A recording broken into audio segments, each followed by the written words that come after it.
The story starts with some bullies who are teasing a teenage boy named Andy Stucker in the shower room. Soon, Andy gets enraged and yells with all his might, damaging the walls and roof of the building. He has immense power as he is a mutant, but that power was hidden till this time. The bullies, seeing all the destruction, back off to save their lives. Soon, the sister of Andy, named Lauren Stucker, reaches there to calm down her brother. Andy! After that, she takes him back home. In the meantime, their father, Reed Stucker, is interrogating a captive mutant named Polaris. She is the daughter of Magneto and has all the powers of Magneto, so she can manipulate the metals according to her will. But unfortunately, she was arrested by the Sentinel Services when she was trying to save a young mutant girl. Now Reed Stucker is trying to convince her that she should expose all the mutants to save herself. But Polaris is not the kind who could endanger others for her own self. At this, Reed Stucker shows a report to Polaris which says that Polaris is pregnant. This is also shocking for Polaris as she was unaware of her condition till this time. On the other hand, Andy and Lauren have reached their home and tell the whole story about the powers of Andy to their mother, Kate Stucker. Lauren also reveals that she is also a mutant and has been hiding this thing from her family. Hearing all this, Kate is shocked as she doesn't want her family to get arrested by the Sentinel Services. Amidst this family drama, the door is knocked, and Sentinel Services is there to arrest Andy for the damage to the building a few minutes ago. I need you to go get him for me.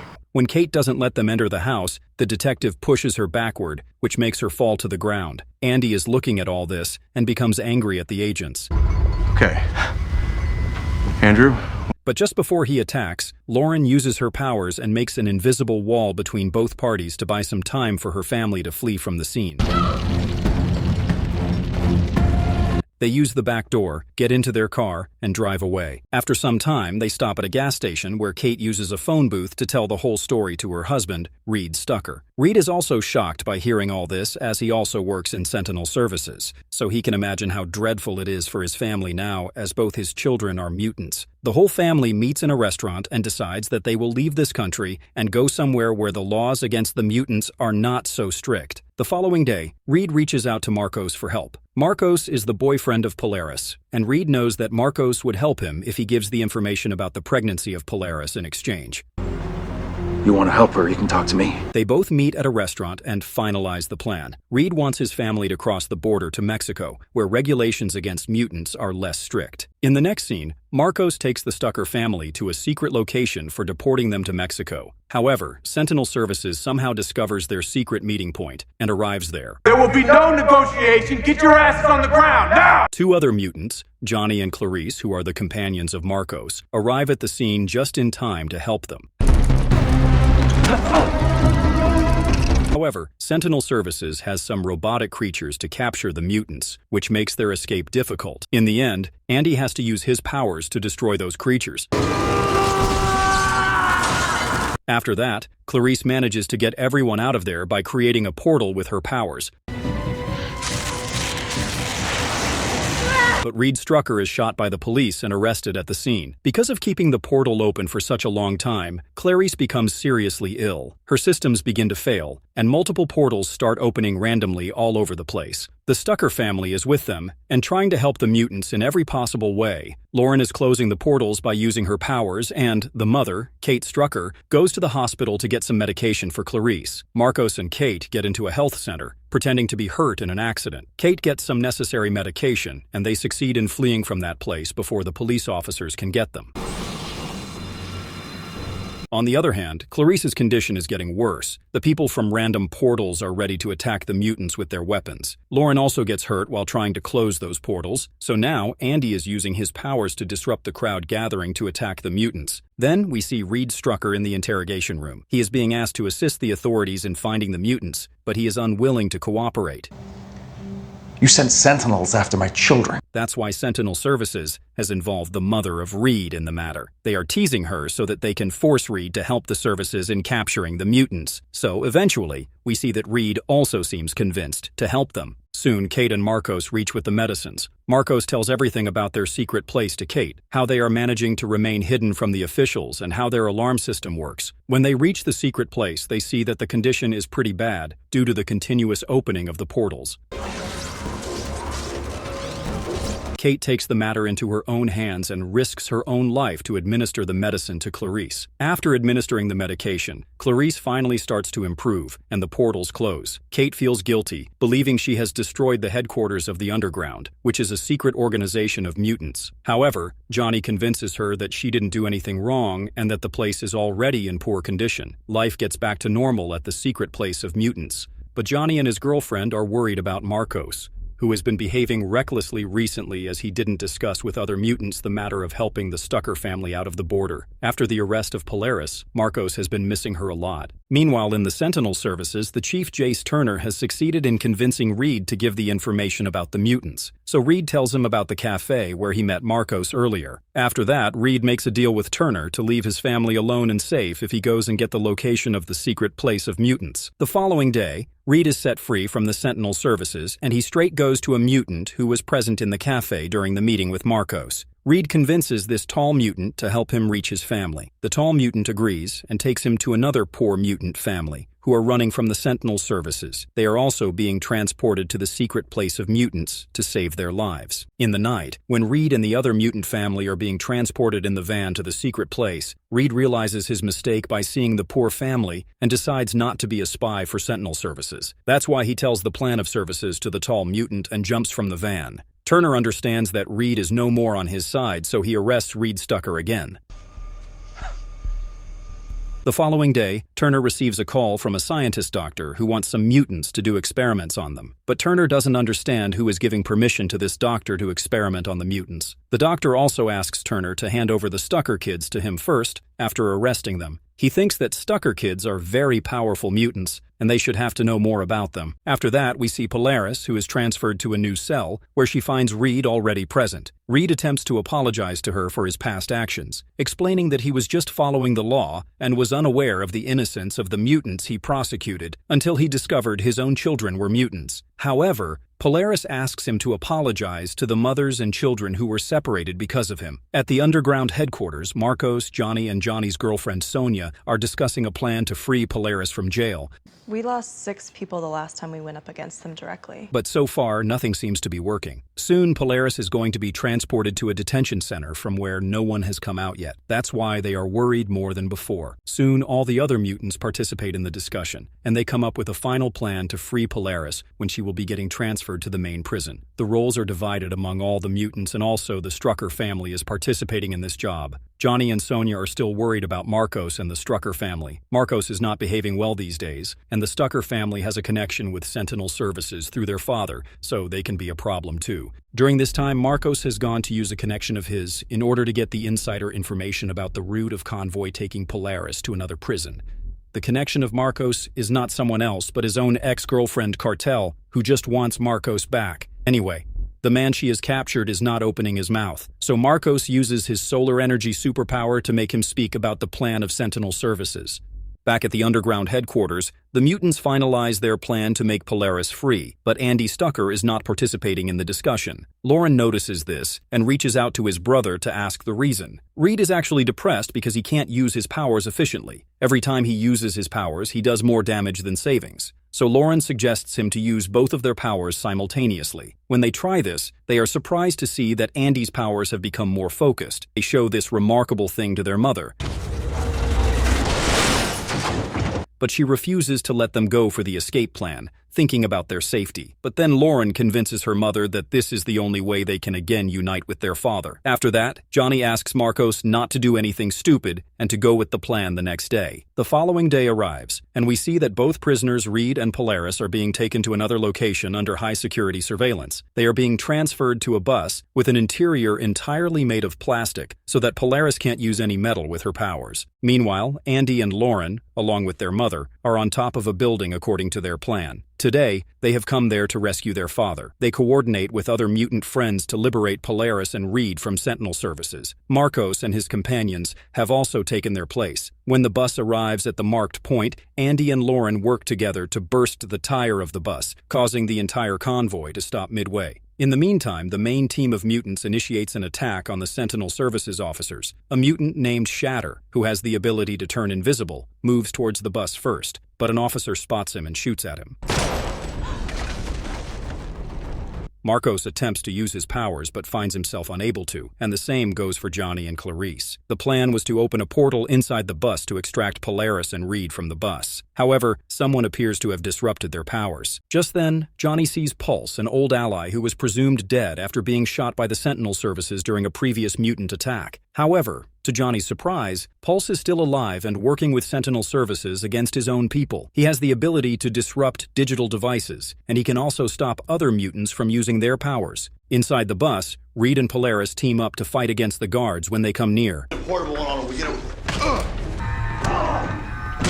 But the guards overpower them and tie them up again by their neck bands, since their hands are already bound. Polaris can feel her power back but can't use it because there's no metal around in the bus. So Reed tells her about the metal nails in his legs from an old sports injury of childhood. With Reed's encouragement, Polaris uses metal nails from Reed's leg. She extracts those nails from his leg and uses them to kill the officers and free themselves. After escaping the bus, Polaris fights the guards outside using their own metal guns and bullets against them. With Polaris's help, mutants managed to beat the Sentinel services easily and ran away with the portal created by Clarice. As Johnny has successfully made Pulse unconscious, that's why all the mutants are able to use their powers. Johnny tells Marcos about Pulse and also about the peculiar tattoo on his arm. After that, Polaris and Reed meet up with their mutant friends and family. Clarice has made another portal to take the injured mutant Shatter and Sonya away from that place. At the same time, Kate drives a car to take the rest to safety. After that, we learn about the backstory of Turner. It is revealed that his daughter was killed during a protest of mutants when Turner was present at a park with his family. Suddenly, a large explosion occurred there, which took the life of his daughter. He doesn't know whether the energy responsible for his daughter's death came from a good mutant or a bad one. Back to the present, while the mutants have successfully escaped from the grasp of the Sentinel services, they are still being tracked by a drone deployed by services.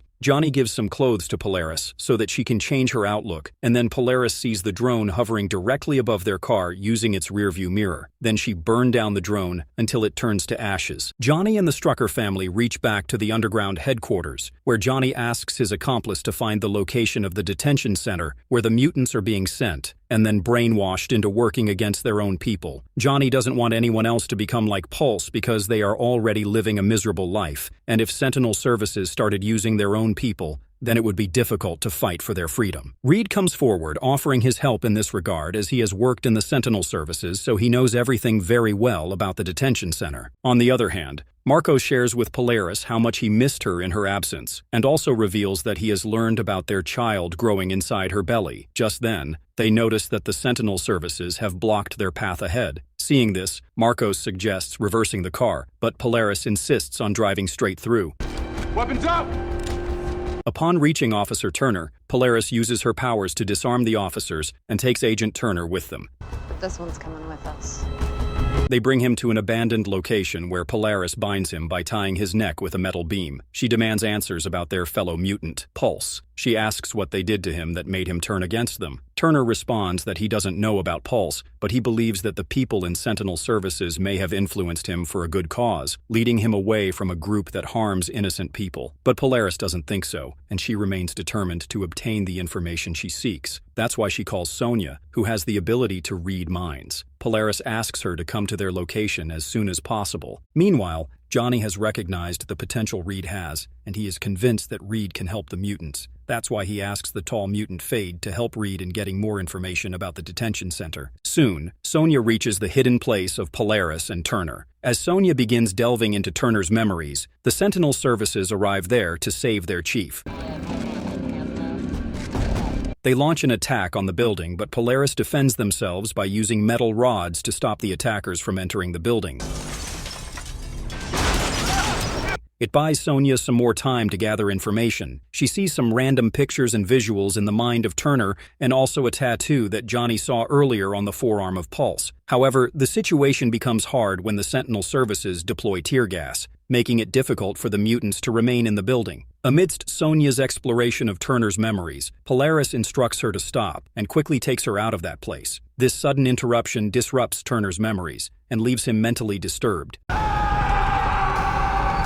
Meanwhile, Reed and Fade exposes themselves to the security camera to divert the attention of police so that they can extract the relevant information about the detention center. After arriving at the underground headquarters, Sonia gathers glimpses of Turner's memories and creates some images. One of the images depicts a tattoo identical to the one Johnny saw on Pulse's forearm during their fight. Another picture shows a building. Seeing this, Reed recognizes the building as a Sentinel Services detention center, where many of the mutants were sent when he was prosecuting them. However, individuals sent there would mysteriously disappear, never to be seen again. Polaris suggests that the Sentinel Services are escalating their tactics by using manipulated mutants against them. Pulse was Johnny's best friend and was trained by him, but still, he was successfully manipulated. Polaris emphasizes that if Pulse can turn against them, anyone among the mutants could do the same. Therefore, they should devise a plan to infiltrate the building and uncover more information about this dangerous program. After that, Clarice comes to confront Sonia as she thinks Sonia has disturbed her mind. Clarice is sure that she is having feelings for Johnny just because Sonia has put them in her mind. Though Clarice is right, but Sonia doesn't believe this as she wants to hide this reality from everyone. On the other hand, Turner comes back home and asks his wife how her daughter is. Actually, due to the manipulation with his memories, he is stuck 2 years back when his daughter was alive. So he thinks that his daughter is alive still. His wife tries to convince him otherwise, but he doesn't listen to her. Back at the underground headquarters, Johnny confronts Clarice about his recent feelings for her. Though he knows that these feelings are not genuine, but still he is having attractions for her. Clarice now become even surer that it is done by Sonia, and that's why she opens a portal and leaves angrily. Later that night, we see that all the Pioneer mutants, along with Reed, make a plan to get into the building of detention center to get more information about it. But they are unable to find someone who can make their entry easier for them. Just then, Andy comes forward and claims that he can break the wall using his powers. Though Reed is not ready to let his son get into this mission as there is no other choice, they accept Andy into their plan. The following day, they make thorough preparations and embark on their mission. Reed, Andy, and Marcos are on the mission, so they bid farewell to their loved ones and then get into the truck. They travel toward the Sentinel Services detention center concealed within a large truck. In the meantime, we see Turner is back at his office and he has started working again. Polaris is training the young mutants to make them ready for their upcoming life, which is going to be very tough. 3, 2. We then witness Agent Turner at the Sentinel Services building, urging his subordinates to intensify their efforts in locating the mutants. Turner appears visibly desperate in his search for the mutants. Meanwhile, a scientist named Dr. Campbell arrives there. He uses mutants for his weird experiments in his lab. Here, he expresses his support for Turner's ambitions to catch the mutants. In exchange, he requests Turner's assistance in capturing the Strucker kids for experimentation in his lab. He is with a man who has the same peculiar tattoo on his forearm as we saw earlier on Pulse and in the memories of Turner. The scene shifts to Marcos and his team. After arriving at the building, they find that the security is far more strict than they expected at the front gate. So, Marcos communicates the situation to Polaris over the phone, who advises them to find an alternate entry point. They head to the parking lot, where Andy utilizes his powers to create a hole in the wall, providing them a way inside. There, despite Andy's desire to accompany them, Reed insists he returns to the truck for his safety. Inside the building, Marcos and Reed proceed with their mission. Reed searches for mutant files and gathers them while Marcos melts the locks and computer cases to retrieve the hard disks. After leaving the building with the desired files, they notice they are being chased. While in the truck, they observe 3 police vehicles following them. So they promptly inform the headquarters about their situation. In response, Polaris, Lauren, and another mutant, Wes, rush to their aid. As Lauren and Wes are both new mutants and still young, so Polaris sees it as an opportunity to develop the skills of both of them. Wes possesses the ability to create illusions by manipulating images or scenes. As the 3 police vehicles are following the truck, Sentinel Services also blocks the road ahead.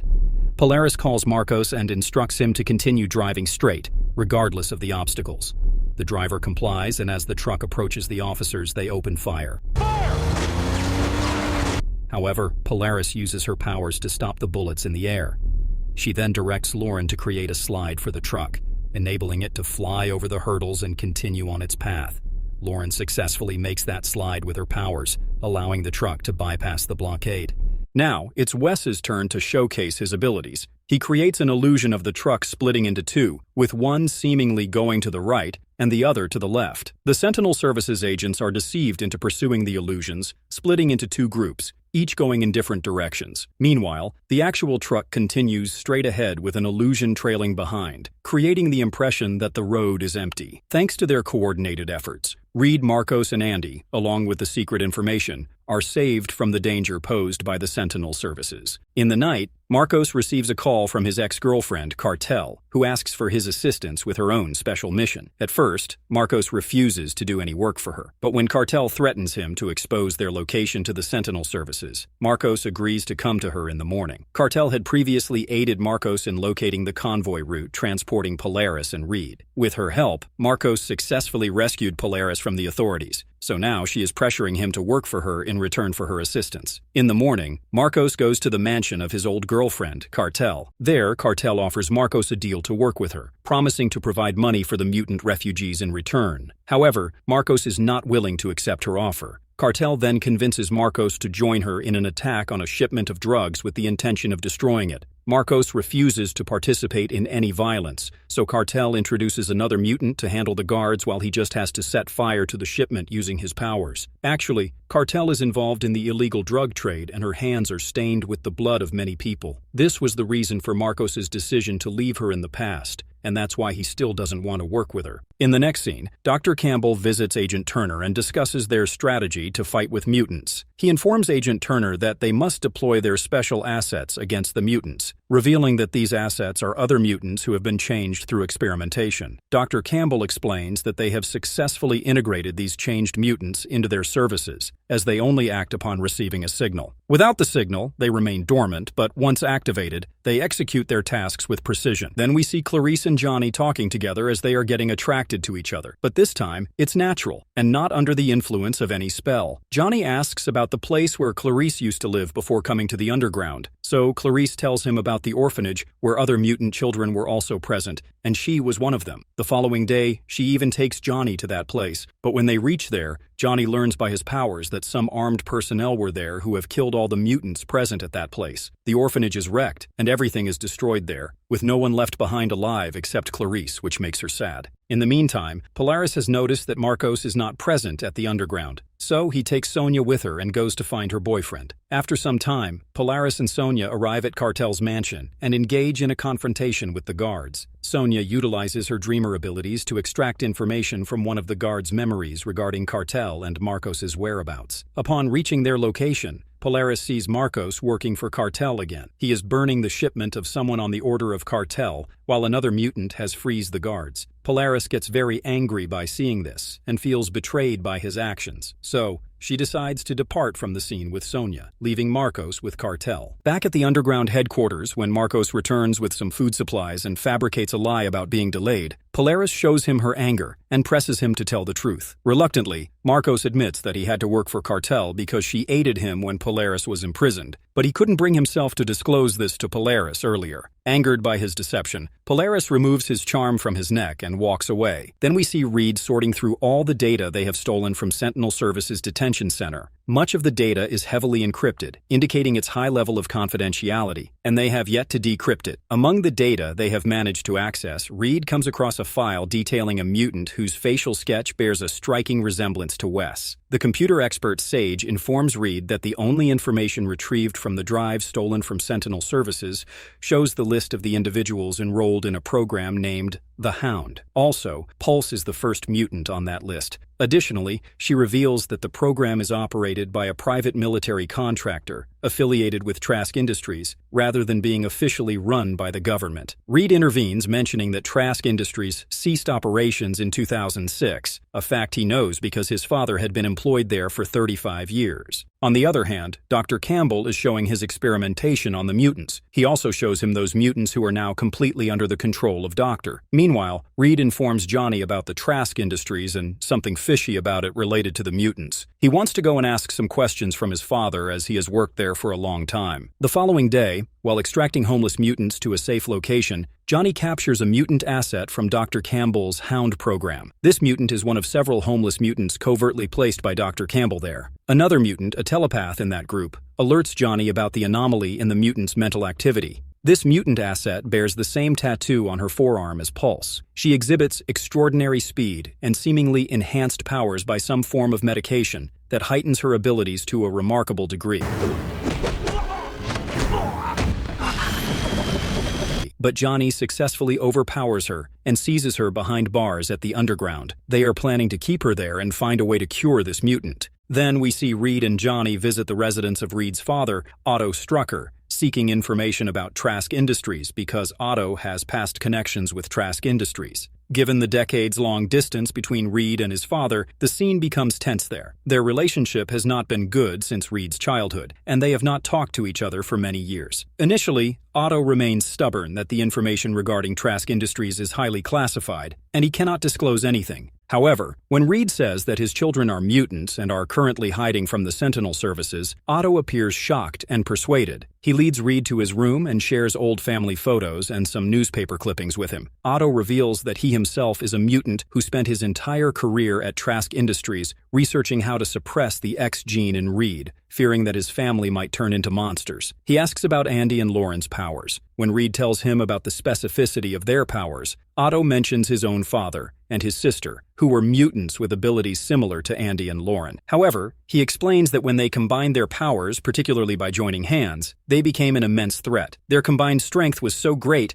they could destroy an entire building within seconds. He adds that they were also at the top of the most wanted list of terrorists back then because they led a mutant terrorist group called the Hellfire Club. Otto then reveals to Reed that during his childhood, when he was seriously ill and near death, it wasn't leukemia but a serum injected into him to suppress the X gene. Although it worked for him, the mutation was passed down to his children, Andy and Lauren. Otto cautions Reed, emphasizing the importance of protecting the world from the combined power of Andy and Lauren. Meanwhile, Sentinel Services arrives there with Dr. Campbell. Otto asks Reed and Johnny to hide there, and he himself goes down to counter the officers. Dr. Campbell attempts to interrogate Otto Strucker, but he refuses to provide the answers they seek. Dr. Campbell claims to have reviewed Otto's research on suppressing the X gene, and also praises his work. He then reveals that he actually used Otto's research to enhance the X gene instead. Sentinel Services wants to search Otto's house, but Otto refuses to allow them to do so. In response, they shoot Otto in the chest, but Otto demonstrates his mutant abilities and detonates himself, causing serious injuries to Dr. Campbell's face. The explosion also results in the death of Pulse, leaving Johnny deeply affected. Back at the underground, the mutant asset Chloe begins displaying withdrawal symptoms from the medication she was on. Kate attempts to communicate with her, but the mutant is unable to speak, so they give her a sedative for some time,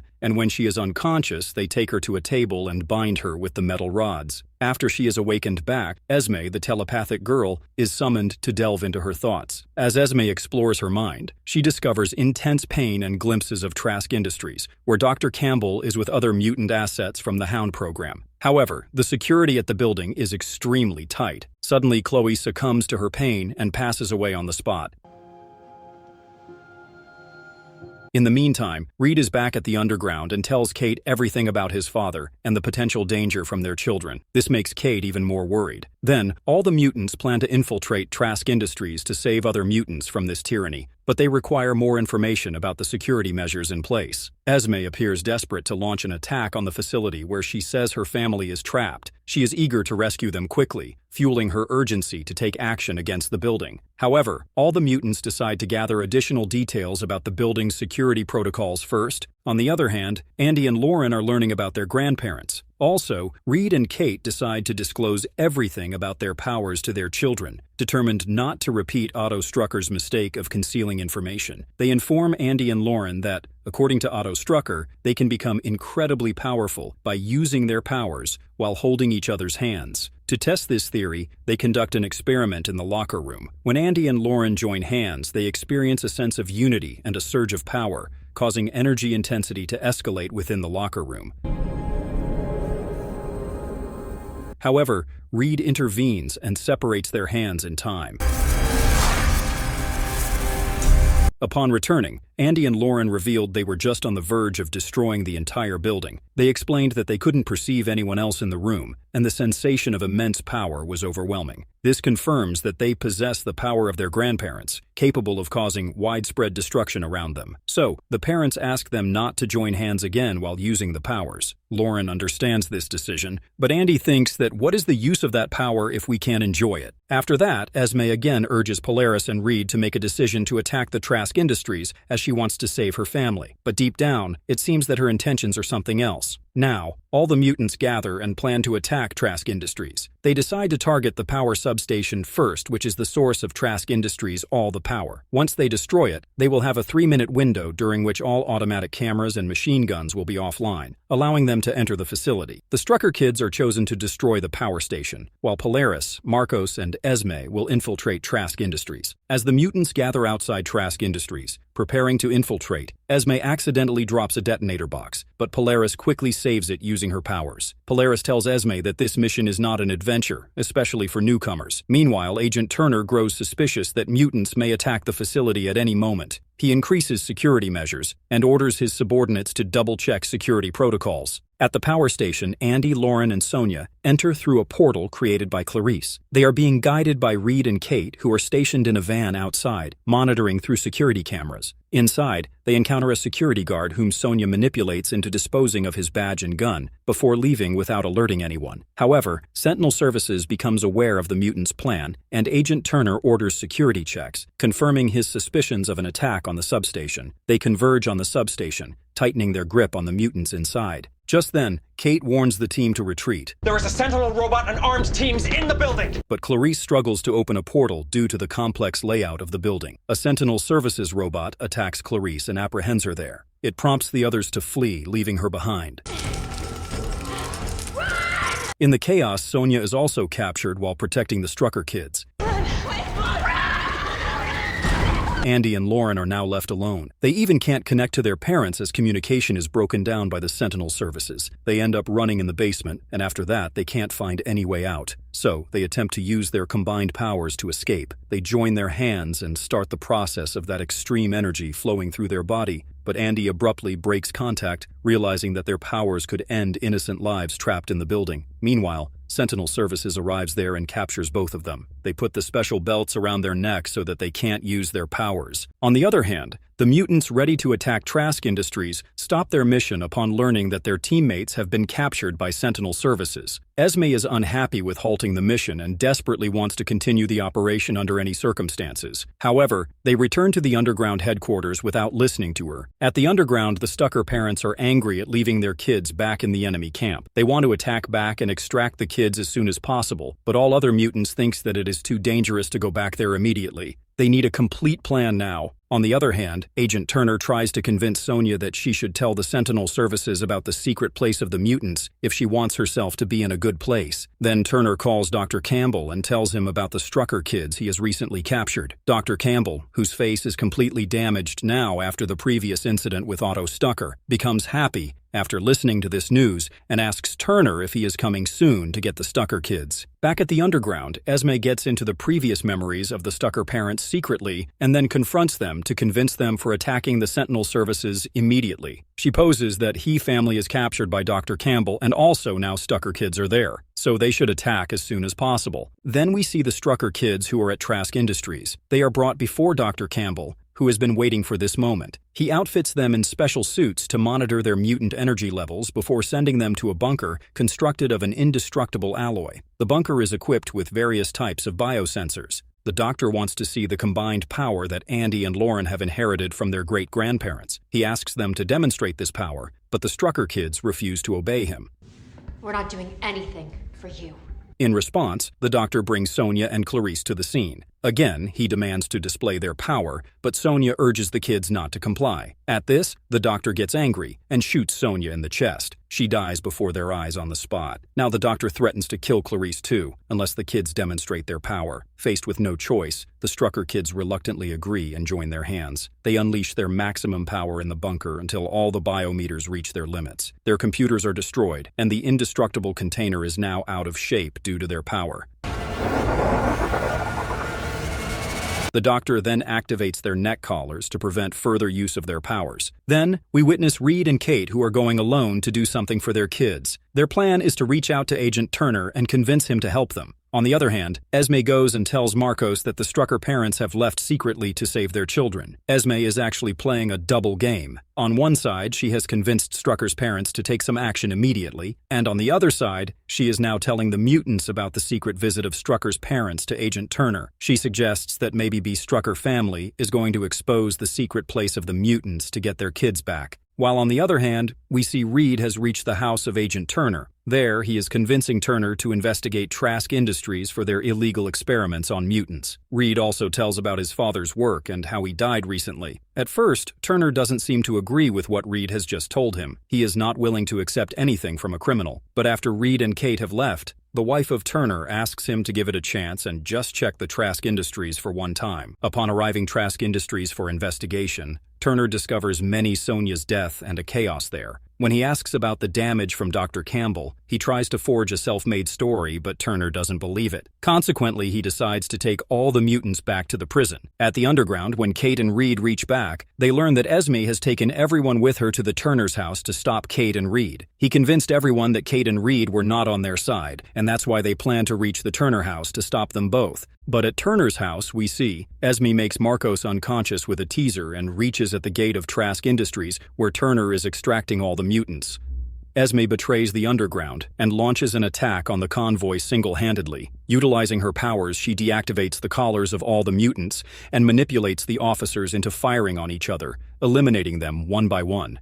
It is revealed that Esme has two identical twin sisters in the convoy. Her actions were aimed at liberating them from Trask Industries. The following day, we see that all three sisters are present at the office of a very influential person who wants to rebuild the Hellfire Club. The sisters work for that man and only do the assigned work. Now that all the mutants are free and have reached the underground headquarters, the true identity of Esme and her sisters, the Frost sisters, becomes clear to everyone. They are revealed to be wealthy and influential individuals, with one of them even being involved in a senator's campaign. Meanwhile, Frost's sisters return to the underground headquarters and seek the assistance of other mutants to dismantle the Hound program entirely. However, this time, the people at the headquarters are divided in their opinions. Some wish to join the Frost sisters and tackle the issue in their own style, while others prefer to pursue their own methods as they have been doing till now. Frost sisters give them time to decide and leave the headquarters. Amidst the chaos, the Strucker family decides to leave the underground headquarters for Mexico. Marcos tries to convince them not to leave now, but they have decided their fate. So they leave the headquarters and reach a place named Fairburn, where other mutants are also present. It's their time to make some new friends. On the other hand, we see Polaris, who is impressed by the Frost sisters' power and approach to tackling the forces against mutants. So she discusses with Esme the plans she has for the future of mutants. Polaris seems convinced with her and wants all the mutants to work with the Frost sisters. She even confronts Marcos and Johnny to convince both of them to step into the party of the Frost sisters. But Marcos and Johnny don't seem to like this idea. Just then,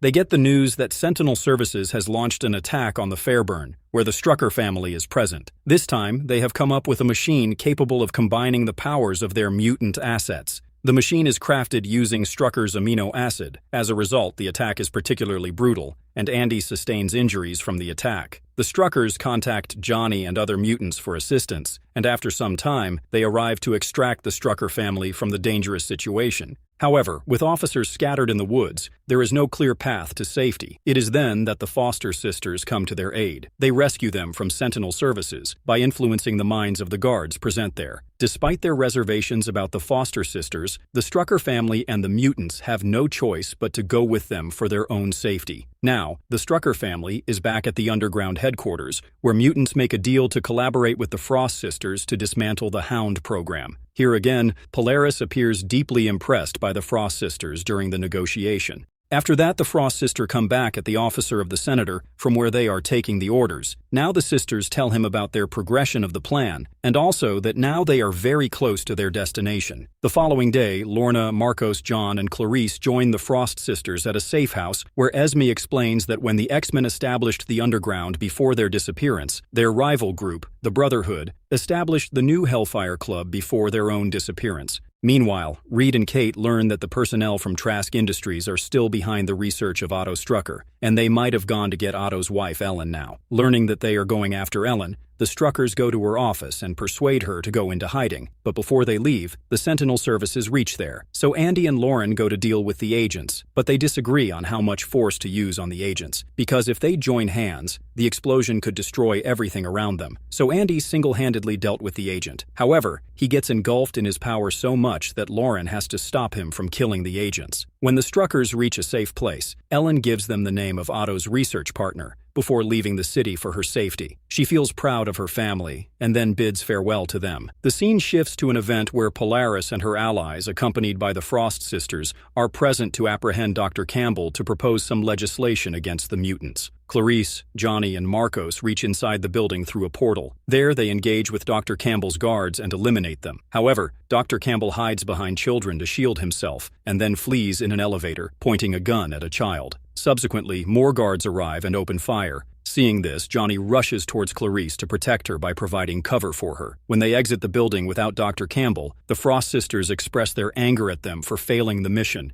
They hastily get in their car and start driving, but Sentinel Services begins following them. While being pursued by 2 cars, Polaris emerges from their vehicle and effortlessly breaks a massive pole. She then puts that pole onto the road to block the officer's path. Back at the event, Dr. Campbell persuades a senator who is already anti-mutant to propose legislation utilizing their new invention against mutants. He plans to employ the Hounds, augmented with compound powers, to attack mutants and intends to use Otto Strucker's research to suppress the X gene in mutants. Dr. Campbell persuades the senator to immediately head to Washington, D.C. and push forward with the legislation, citing the recent attack by mutants at the event. Meanwhile, Agent Turner uses mutants with combined abilities to locate the underground headquarters. At that time, Polaris, Marcos, Johnny, and the Frost sisters are thinking about how they would stop the senator who has just left for Washington. So the Strucker family is alone at the underground to save the mutants. After reaching near the location of the underground, Turner wants to launch an attack with a team. But the mutant appointed to protect the location spells a wave of fear into the minds of the officers. For a moment, the officers think to back off, but Turner knows that it is done by some mutant, so he asks his men to continue with the mission. The mutants inside, under the leadership of the Strucker family,